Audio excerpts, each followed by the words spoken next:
And in sports, a miserable season just continues to get worse for CU. Today, the Buffs took a licking and never started ticking.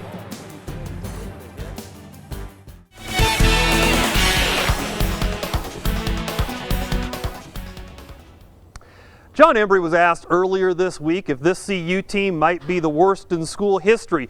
He handled the question with humor, saying he thought the 1961 Boulder High team was probably worse. Well, there was nothing funny about what happened here at Folsom Field today. And quite honestly, that 61 Boulder Panther team should probably be offended. CU suffered another embarrassing loss on Saturday. Started early too, Jordan Webb with the ill-advised throw. Ed Reynolds with the easy pick six puts a Cardinal up 7-0. Now Webb was replaced for a couple series. His backup Nick Hirschman came in the game, but then Webb replaced him and things didn't get any better. Nick Casa gets rocked and it's another pick for the Cardinal D. That led to Stephen Taylor's untouched 26-yard touchdown scamper, and the route was officially on. Stanford scored 3 more touchdowns in that second quarter.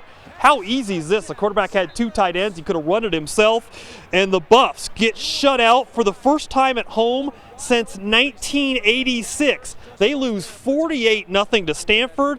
Let's listen to John Embry as he talks after his team falls to 1-8. Not good. I don't know about letter grade, but, you know, I'm not going to sit here and blame people. You know, we got to be better. We all have to be better. The turning point, I don't know. We just weren't good all the way around. I'm taking a real hard look at what we do on both sides of the ball and make sure that, you know, we give our kids the opportunity to be successful. Things will be better, you know. We're not even through the second year, and you know, as I told the team, things will be better. It's tough for fans to be kind of patient sitting through that, but you know, the Buffs will be back. At least somebody's optimistic. So what is the Buffs' biggest problem? That's a tough question. Coaching, lack of talent, too tough of a conference? That's our Ram Truck Sports Poll. You can vote at cbsdenver.com. Elsewhere, Air Force taking on Army. They lost to Navy earlier this year in the first leg of the Commander-in-Chief's trophy, and they fell behind the Black Knights early, trailed 20-7 at the half, and then Army piled on from there. They stomped the Falcons 41-21. First time Army's beat Air Force in 7 years. The Commander-in-Chief's trophy will now be decided next month when Army takes on Navy. And the Broncos take on the Bengals tomorrow morning at 11 a.m. in Cincinnati. And you know what? If the Broncos score over 30 points, there's a good chance they're going to win. In every one of their wins, they've scored 30 or more. In every one of Denver's losses, they've scored 30 or less.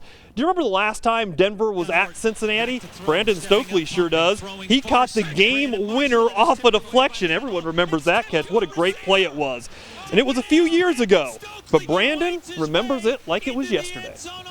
I just remember seeing the ball up in the air and then you know, just kind of being in disbelief that once I caught it, nobody was there to tackle me that late in the game.